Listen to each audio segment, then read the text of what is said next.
اليمنيين يتضاربوا علي في المطار قسما بالله.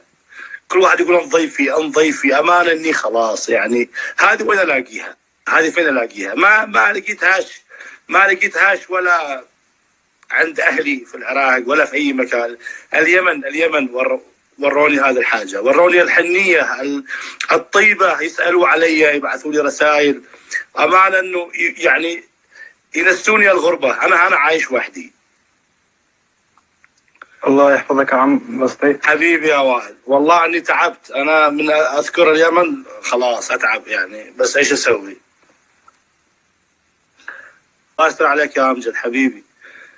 امان اني اشوف حال اليمن والاطفال، امان اني ابكي دم والله العظيم.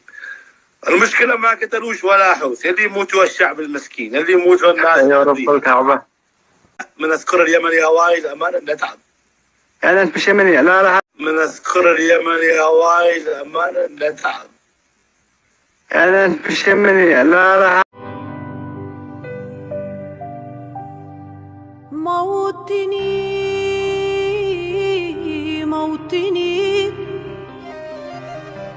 الجلال والجمال والثناء والبهاء في رباك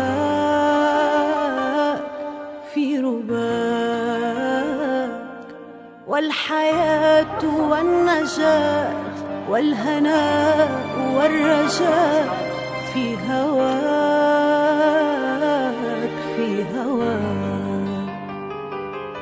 هل أراك